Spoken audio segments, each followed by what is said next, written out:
You've eaten Gotham's wealth, its spirit, but your feast is nearly over. From this moment on, none of you are safe. Seeing as there's a brand new Batman movie coming out that details the beginning stages of the Dark Knight's time as Gotham's silent protector, I figured what better time than now to check out another Batman movie that did the very same. I'm talking, of course, about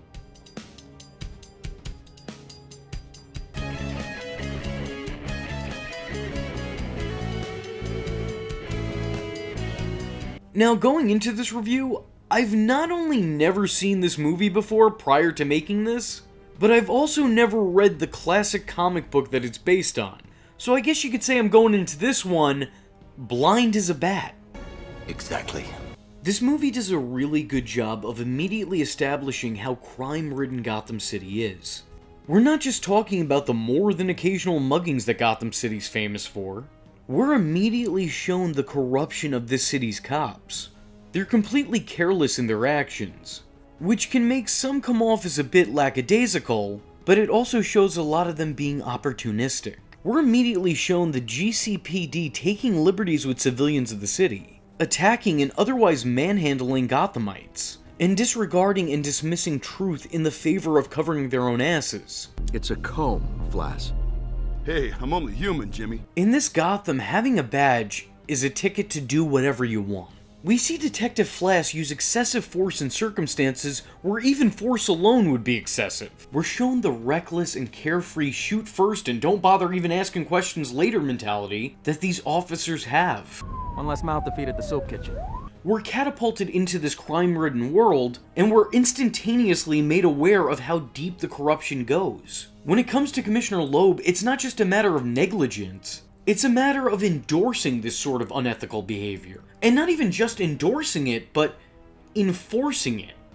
The men on the most wanted list aren't all that hard to find for the GCPD, because they're sitting right across the dinner table from them. There is a seat at Don Falcone's table reserved for the commissioner.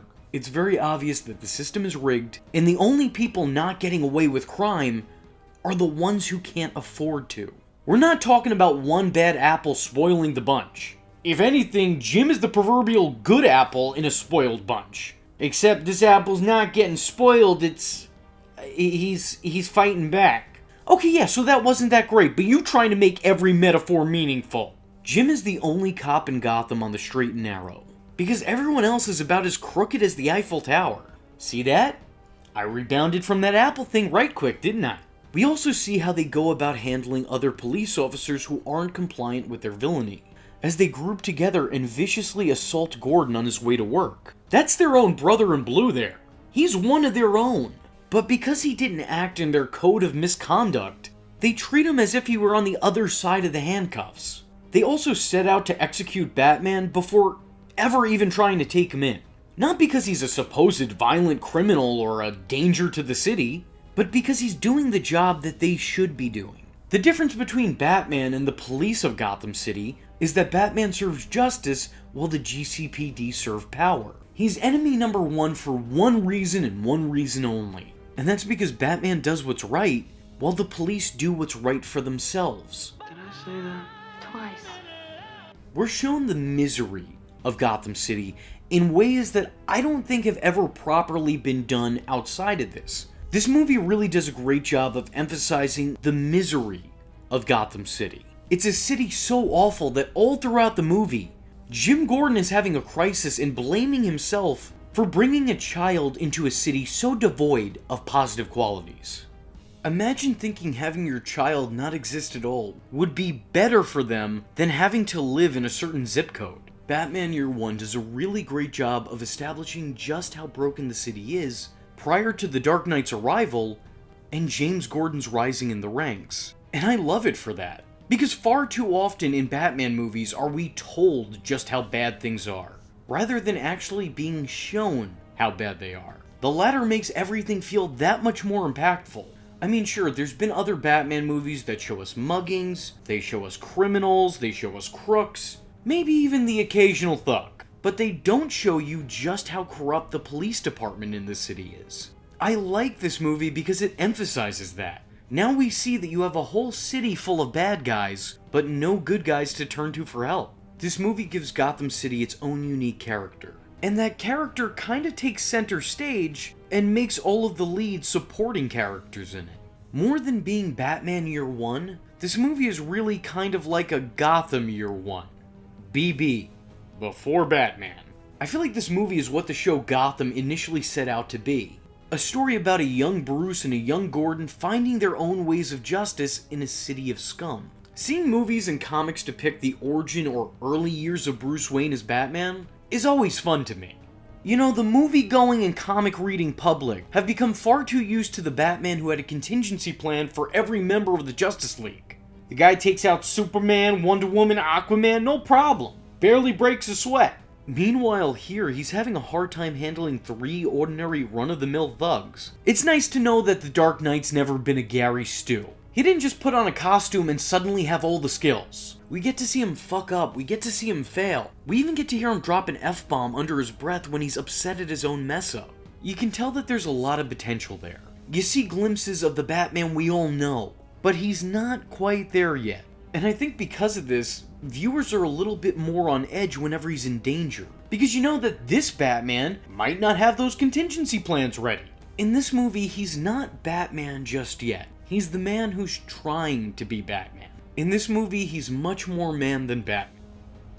Do you remember all those old loose cannon cop cliches movies like to do back in the day? So-and-so is a cop who doesn't play by the rules. Well, in a weird way, because of how backwards the city of Gotham is, Jim Gordon is kind of like that loose cannon cop. Ironically enough, because he does play by the rules, unlike all of those he works with. The guy is an outlaw because he wants to do things by the book.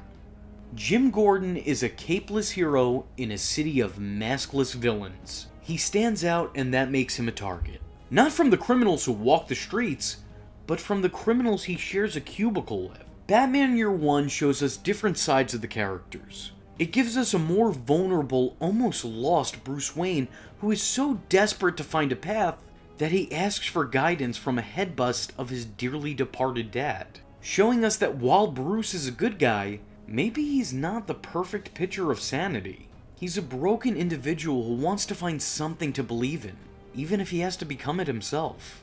It gives us a James Gordon who, in a moment of weakness and selfishness, cheats on his partner with his partner, which shows us that despite Jim Gordon obviously having a moral compass, even he can stray from the path. I like all of this because it makes these characters seem flawed. And in making them flawed, they seem human. What is it they say? To err is human. To err is human! So, I mean, it doesn't always serve the narrative of the plot or further it per se, but I do think it adds a realm of realism to everything. These characters aren't just characters, they're people. Blemishes, warts, bad ears, and all. Not everything in the movie is set up and paid off. Catwoman, somewhat inspired by Batman, takes to the streets. Gordon cheats on Barbara, but then that's kind of glossed over. He fesses up, comes clean, tells her, and then we don't even get to see her reaction. so, Like his police partner only exists for him to cheat on his wife with, so she doesn't really get a whole lot to do. Well, besides Jim, that is. There are elements to this movie that are just there to be there. Not that I necessarily have a problem with that. These moments may not further the plot, but they do a good job of world building, and telling us more about the characters of this world. Harvey Dent and Batman are shown to be on secret speaking terms, but what is discussed between the two isn't really known. Plus the fact that there's so much going on in the city that it kinda dilutes the viewer's perception of what's gonna come next. I really like the fact that Jim and his partner Sarah actually suspect Bruce as being Batman. And they also have a lot of reason to. I mean, Bruce returns to Gotham and then 2 weeks later, this bat fella tries to come around and take a bite out of crime. They have valid reasons to be suspicious of him. They note that he has the motive to do it due to his parents' murder, and he has the money to do it, also due to his parents' murder. Of course, when Jim goes to question Bruce, he's already mid-alibi and putting on one hell of a show. But to Jim's credit, he's not necessarily buying it. He doesn't rule out that Bruce Wayne could be a shallow, misogynistic, woman-crazy, boastful billionaire, but he doesn't immediately write him off as being that. He even notes that all that he does could just be a persona. I gotta say, Jim Gordon in this movie, infinitely smarter than he is in most other movies. I think there's a lot to compare and contrast, but mostly compare, between Batman Year One and Batman The Long Halloween. They practically have the same cast of characters, what with Batman, Jim Gordon, and Catwoman being in the leads, and also Harvey Dent being thrown somewhere in there. The time period both these movies take place in, showcasing a much younger, inexperienced Bruce behind the cowl, showing Batman establishing himself in Gotham City, and establishing connections and relationships within Gotham City. Having a narrative that proverbially rips pages off the calendar.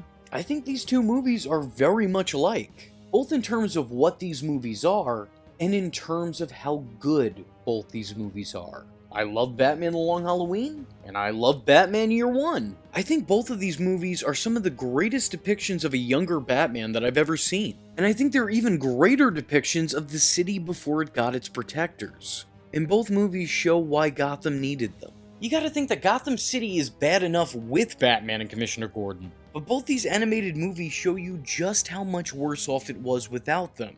If there's anything I need to critique or comment on, it's this. There is only one thing that I can't stand about this movie, and it's that there's not enough of it. Running about only an hour long, this movie makes you long for more. More from this movie, more from this universe, just more overall. I mean, this movie's only called Batman Year 1. We need an immediate Batman Year 2 through 22. Hell, 32, even. Sign me up, I'm there. It almost feels like this entire movie is a prelude to what comes next. But unfortunately, that's all she wrote, which is kind of a bummer. The movie follows Bruce and Gordon both looking for justice. And it's nice to see their separate paths cross and finally align right before the credits roll. A maskless Batman manages to save the life of Jim's newborn son. And Jim Gordon, this cop who believes in a code, in ethics, in doing everything by the book, doesn't turn him in. He literally turns a blind eye to his identity, claiming, "My glasses! I can't see without them!" that is a really powerful moment and a solid foundation to a working partnership and eventual friendship that will last for years to come. How many years? I don't know! It depends on if this Batman ever intends on banging Jim Gordon's future daughter. No, don't like that. Let's hope not.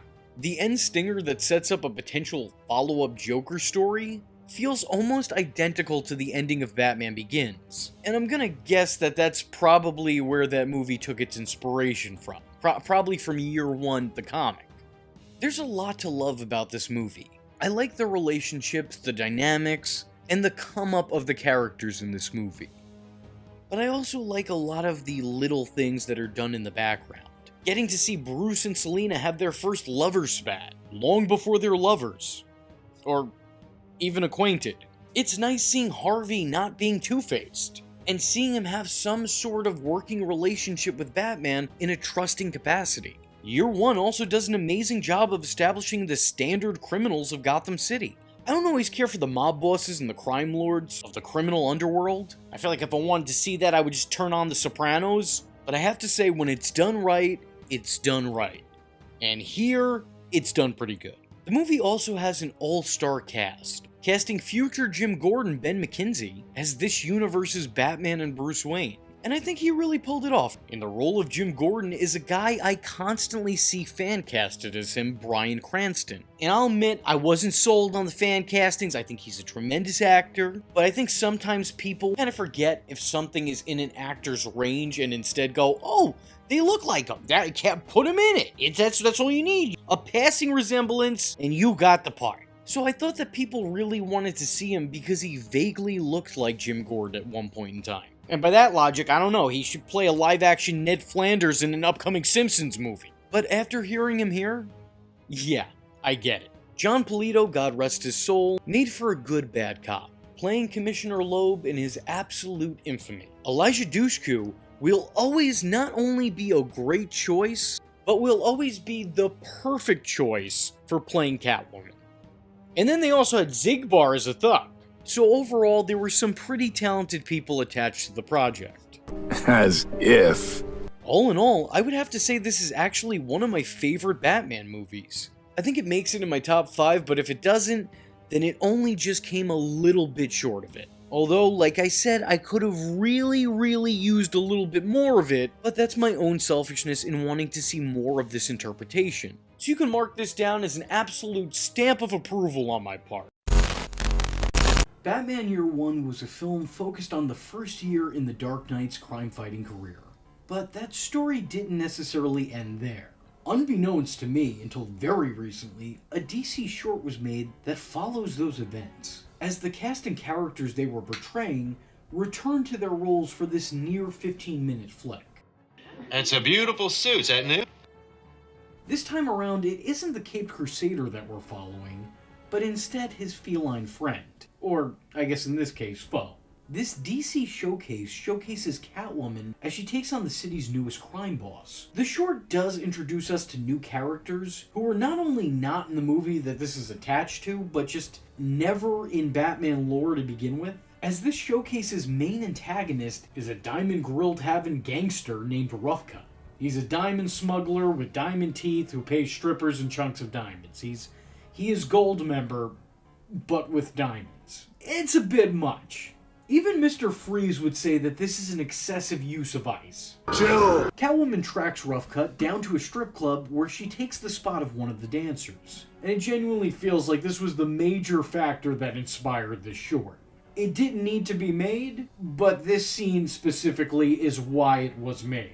I'm not complaining either, I'm just saying. I feel like someone was very passionate about this routine. Though this striptease doesn't end with the climax you might be thinking.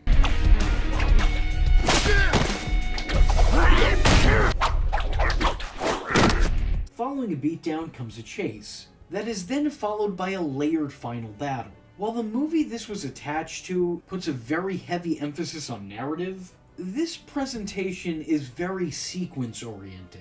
The animation of the action is always impressive, but it's surprising seeing this in something attached to a story that didn't have a whole lot of wow factor. The two seem tonally different, and outside of the returning cast and animation, don't seem to be one and the same. In trying to track down the smugglers, she manages to save a truck full of trafficked girls, one of which being her buddy Holly Robinson, who she had been watching over in the previous film. I think this short does a better job of establishing and explaining the Catwoman character than the actual movie did, because there she barely plays a role. I don't think the movie was really trying to properly depict her, they were just trying to use her as a plot point. I mean, in the story, she's just sort of stumbled upon. She's there long enough to make an impression, but not enough for audiences to get the full picture of who she is or what she does. To credit this clarifies that. I think in some ways, this short plays out like a deleted scene from the movie. Or better yet, this short is what would happen if movies started having DLC. It's definitely a continuation of that movie, but I don't feel like anything is really being furthered. They're conveying the character much better here than there, but there's nothing new going on. There's no added developments that play an integral part or change anything from that movie. This is just its own thing that didn't need to happen that just so happens to be attached to that movie. I get that this takes place in the same universe as that first Batman movie, but it doesn't really continue where that story left off. This isn't picking up a dropped plot thread. This is a story that just so happens to take place in the same place that that last one did. At the end of the day, is this short really necessary? Well, no. No, absolutely not. Not at all. It was fine to just leave things the way they were.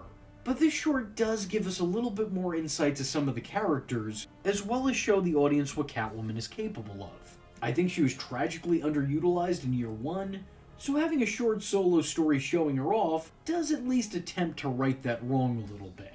And I'm never going to complain about more Elijah Dushku as Catwoman. She's kind of the perfect fit. Emphasis on per. I would love to come back and do this again. I absolutely have a personal interest in liking and feel for Catwoman. It felt like something I would love to see go on and on and on, because she's got a lot to do. Add to that the vocal talents of incredible voice actors and criminally underrated Jokers in Kevin Michael Richardson and John DiMaggio, and I think you really almost have something here. Is it must-see? Not exactly, but I think it's at least worth one watch. It survives on its own. And actually, I think it may be better to view it that way rather than a sequel to Batman's First Year. The two are too different to be the same. Anyway, with that being said, if you like this video and want to see more videos about DC showcases and shorts, let me know in the comment section below by leaving a comment saying, Mom, I can't be Catwoman.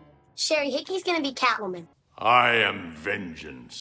I am the night, and that was V Infuso. Just remember, if you're not tuning in, then you're missing out. So, if you like the words that came out of his mouth hole, and you too would like to become a V-generate, don't forget to like and subscribe. Thanks for watching, nerds! And if you're not joining the fun, you're in for one bad day. And you know what they say about having one bad day?